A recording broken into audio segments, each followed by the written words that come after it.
Good morning, everybody, and welcome back to the channel. So I finished up a few things on the Gleaner that I wanted to get done. I changed the fuel line and I changed the fuel filters, and I cleaned the screen in the fuel tank. It was pretty plugged up, so I didn't realize that screen will come out if you reach down in there and pull on it. It will pop out. So I got that out, cleaned it up, because my one tattletale told me that I had a fuel restriction. Well, I think the fuel line was a little iffy. I don't know if it was kind of acting as a check valve because the rubber was kind of real soft and it wasn't getting the fuel it needed. But all that's fixed now. I really don't know how it really ran so good as it did with the screen in the tank being plugged up like it was. So anyways, moving on. There was some questions about this variable speed head drive belt. I know a lot of you were asking me if this tensioner was right. Well, it makes sense. It really makes sense. Oh, don't mind that oil on the floor. I got a cylinder leaking. But it does make sense that you would think that this idler would run on the back side of this belt and this belt would be underneath of it. Well, that didn't make sense to Gleaner, I guess. Because after looking in the book, I found my book. It was hiding down behind one of the shelves. I found it, and it shows right here in the book, this is exactly how it's supposed to be, and that's how it was before. I started questioning myself, and I went back through my videos, and I had swore that was like that, and I looked back through my videos, and sure enough. So this is the proper way, and Dad's strength seems to think the reason for that is because of these variable pulleys, and if it was under, it would pull down inside of them and they wouldn't properly work right. So that's how that's supposed to be. So that is right. And thank you to all that questioned it. I also questioned it myself, and I couldn't find my book, and I wanted to look in the book to be sure. Anyways, another thing, Pete reminded me that I wanted to tighten my hydrostat up. So I did do that this morning. So to do that, you simply come in here, and you've got these two nuts. One's a jam nut. Take 1 1/8 inch, unjam the nut, snug that one up a little bit, and it makes it stiffer. And then rejam your nut. Close your door, and you're done. So as soon as it dries off a little bit today, we're going to go start picking some corn. So the combine is officially ready to go now. So I'm excited to get it back out to the field and see how it acts, since got the fuel issue figured out. I mean, it ran good, but I just think it'll run a lot better now. So we'll see what happens. Okay, so it's dried off enough. Got both trucks in the field, so we're going to get started. So before I left the shop, I decided I was going to run the Gleaner and make sure that everything still ran the way it should, and put fuel in it. And well, I ran it after I put fuel in it, but I decided to run the head a little bit, make sure that belt was going to be okay. Turn the separator on and hit the head switch. Nothing happened. So flipped it off, hit it again, nothing happened. It's like, uh-oh, what the hell happened now? Well, here come find out, when we took the ground wire off, the bolt must have lost ground to it, and there's a bunch of stuff stacked on that bolt. So we just put the nut back on the bolt, took the eyelet off with the wire, and we ground a nice shiny spot on the combine, and we just put it back in with a self-tapping good size screw. So we got ground right there. So after that, everything ran fine. So let's get these ends picked off on this farm and get some corn shelled today. Well, I got a little bit behind in video, but got all that picked off, bunch over there picked off. But combine is running great now. No belt issues. The hydrostat is staying where I put it. Thank you, Pete, for reminding me. I appreciate that, because that sure makes life a lot easier when I'm trying trying to video. That way I can hold the camera. But definitely I see a horsepower increase now that we got that fuel issue ironed out. Definitely made a big difference. It's a little bit of a pickle vine issue in this field, but I've been eating right through with this machine. The nice thing about the Gleaner versus the red one is the pickle vine doesn't really wrap around the auger and the head on this one, because it's got the feeder beater behind it with the fingers that keep the pickle vine chewed off the back side of the auger. They're just close enough that they make a huge difference. Versus the flat slats of the red combine coming around, it doesn't grab that pickle vine like them fingers do on that feeder beater. And another nice thing, as soon as it grabs it, it throws it right into that cylinder, and that cylinder's about like a wood chipper. It acts like the pickle vine, so it shreds that shit right away and kicks it out, shells the corn, kicks it out, and sends it through the machine. So it doesn't have time to really wrap up in anything. It's just one fluid motion right out of the head, right into the cylinder, and right onto the thrashing rattle chain. So it works real good in tough conditions. One thing I love about this combine is tough conditions are its time to shine. So I'm gonna get a little video later on and go over some other stuff. Well, we made it through the pickle vine. I got all those rows picked off successfully, good and clean. There's one spot that I left because the pickle vine had the corn pretty well flat, but there wasn't much there, so we'll wait until after we get a frost and we get a warm, dry day and sun can dry it off, and we'll disc around it and throw a match in the rest of it and try to burn what seed is there out, get rid of it, try to kill it with, sterilize it a little bit with some fire. And then this is going to be soybeans next year, so I'm going to make sure that I plant this with the soybeans that I can spray Liberty or Roundup on them, and that'll clean that shit back up. So we're going to do a lot of tillage work this fall. In fact, we got the disc ready. It's behind the 8640. We're going to do some discing, try to get some of this pickle vine seed worked in, and maybe it'll sprout real early in the spring, and then we can get it killed off. The first wave of it, get it killed off, and then a couple times of spraying the beans, it'll kill some more of it off. I don't think you're going to end up getting rid of all of it in 1 year. The sad part is a lot of these farms that have it never had it. And I was at Napa this morning talking to a couple friends of mine that farm, and they're like, we got it where we've never seen it before. We can't figure out how it got there. And I don't know if it's just the animals scattering it out. It gets caught in the deer fur, and the deers walk around and scatter it, or the birds are eating it that much. Oh, there goes a snake. I couldn't see it, but I could.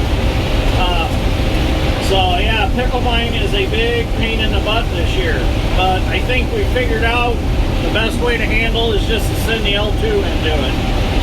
The 1660, just like I said, the auger wraps pretty bad in it, and it rumbles real bad when it gets in the rotor, because it is green, nasty, ropey shit. It's hard to deal with it.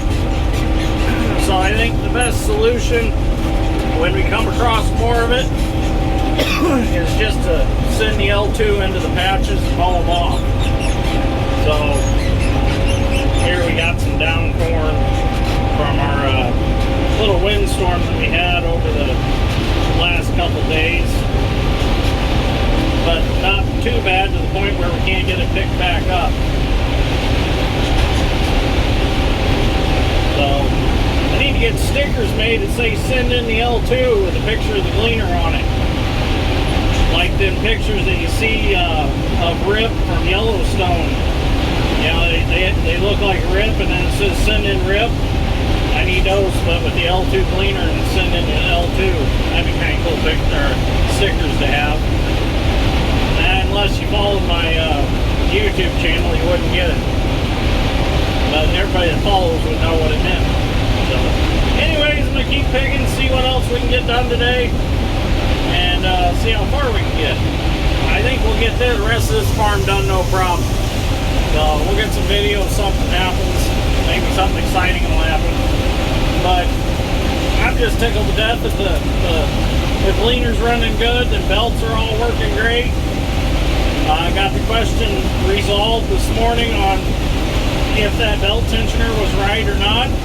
So, and you know, I don't mind people questioning some of the stuff I do, because maybe I did miss something and I didn't realize it, but I caught it on video. So it's okay to question me. That's fine. I take corrective criticism. But you know, I will show that if you thought I was wrong, I'll prove that I wasn't wrong, just so you know too. You know, we kind of educate each other on this channel. Let's put it that way. So it's supposed to be an educational channel, and I like to keep it that way.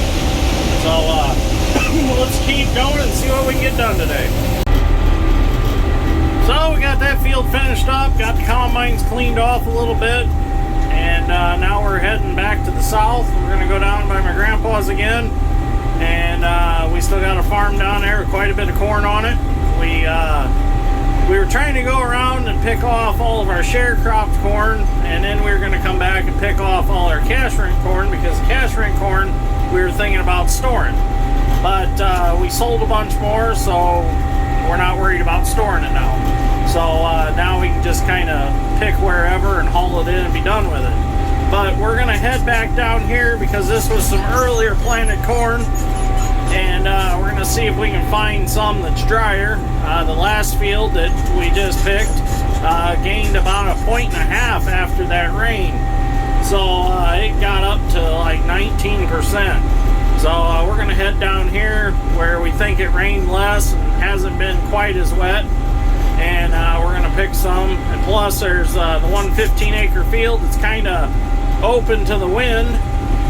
Grandpa's concerned that it blew down pretty good. So we're going to get down here and get that picked off and cleaned up. And that way the ears aren't laying on the ground, on the wet ground, and absorbing more moisture yet. So once we get down here, we'll get the ends picked off, we'll get the rest of the equipment moved down, we'll get picking that off and see if we can get that finished up today. Only 15 acres. Shouldn't take us too long. So we're rattly darn thing. We're concerned it's going to be raining here pretty soon, so we got one truck that's needs to go to the elevator, but I told Dad, I said, let's go ahead and go get some corn picked, and I'll run that in later. So we're not too concerned about that right now. We got an empty truck, empty grain cart, and 2 empty combines, so I figured let's go get some corn picked. And this darn squeaking seat, I had it lubed up and it wasn't squeaking, now it's squeaking again. Damn thing. So I'm gonna have to get some old Rusties out and soak it again and make it quit squeaking. Because I know if I can hear it, you can hear it in the video. It's kind of a pain. So, well, Grandpa was right. That wind really done a number on this field. So I'm working on breaking this side in. Dad's on the other side breaking in along the road, and I'm gonna pick off these ends here. But this tree must have fell down. I don't think this was recent. I think this fell down over the summer. But look at all the shell corn all over it from all the squirrels and stuff. Things have been working this corn out here, haven't they? Dragging it up there and eating it, shelling it all over the place. Little shits. Need to charge them for that. So, okay. I'm going to get my camera set up here in a minute and we'll get some video. So we're just going to take it nice and easy here on the ends. Let the row dividers do their job. Work that corn back up. Let it slide up and get it in the rolls and gathering chains.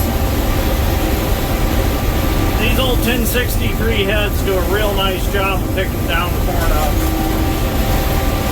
Especially if they're good and slick. Sometimes I think the old steel heads are better than the new poly heads.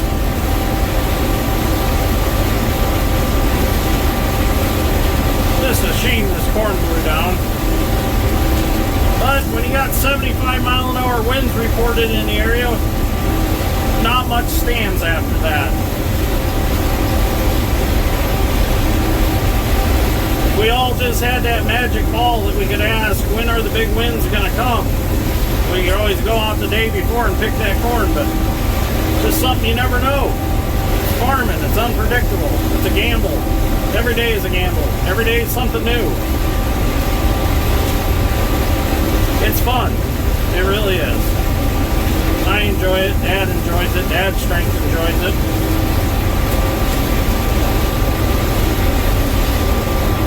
So, it's picking it up pretty good. I don't think we're leaving very much at all. It's a little wet here in the corners.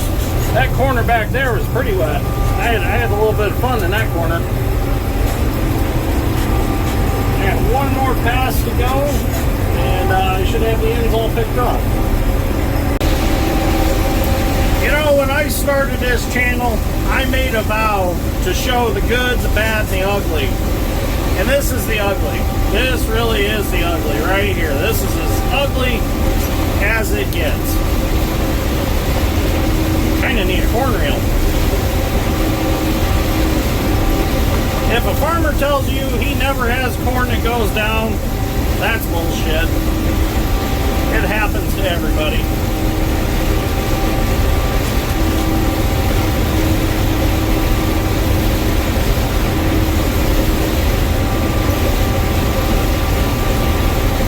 I might have to pick some of this in a different direction.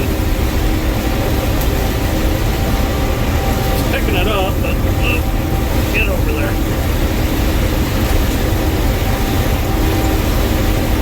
And it's a little bit wet. It's a little bit slippery out here. Okay, I'm going to hit this from the other direction, because I think it'll feed better. Pull up a little bit, just throw that up one there. One little trick to picking down corn is to pick it in a direction that it feeds the best. Even if it means going around and around and around the field one way, pick it. That's what you gotta do, Well, we're gonna have to hurry. It's gonna be raining here pretty soon.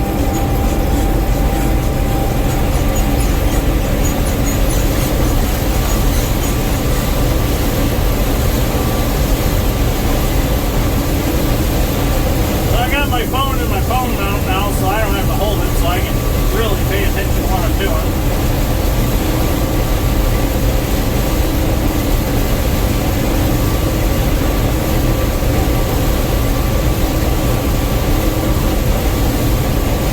So I had a viewer comment on how the ears of corn lay up on top of the row dividers, and that's my yield monitor. I get to look at the ears of corn laying there and I kind of guess what the yield is. I always like, oh man, I'm a row off. Darn it. That's right, I forgot that one row. Well, I haven't been forgetting it the whole way. It's just I kind of screwed up when I started picking. It's no big deal. Just forgot to hang over one row to catch it. That's alright.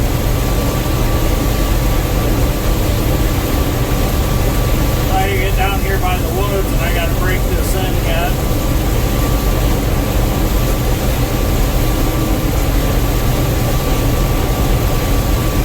There's lightning and thunder and everything else going on outside. So our video's probably gonna get cut short today. Kind of feel like Joe Exotic. I want to say I don't know if I'm ever going to financially recover from this. That's what Joe said that one time on his TV show. That damn Carol Baskin. That's who made the corn fall over. That damn Carol Baskin.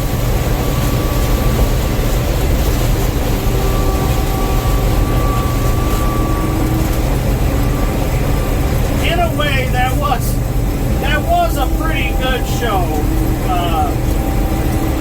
Tiger King.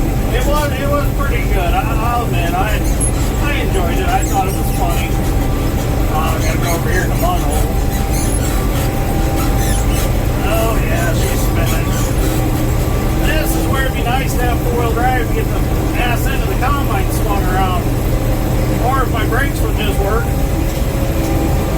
And we'll get her drug around here in a minute. Well, maybe not. We might possibly get a little hung up in this corner. That'll work. Close enough. We got some rows. We'll take them. Come on, get up there. There you go.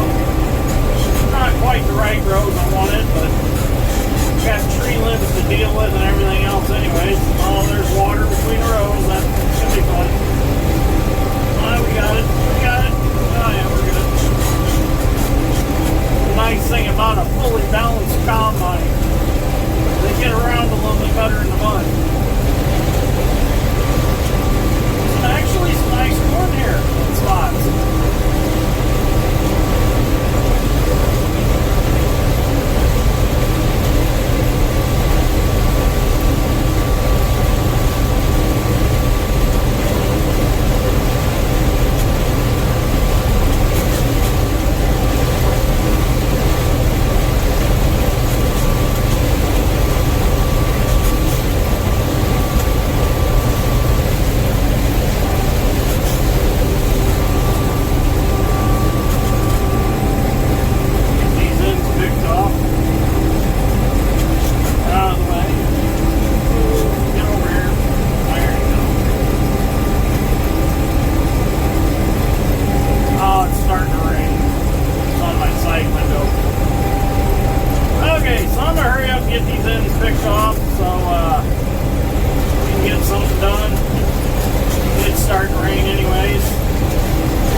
I'd greatly appreciate it if you give me a like and possibly a subscribe. I'd appreciate that too. We'd all appreciate that.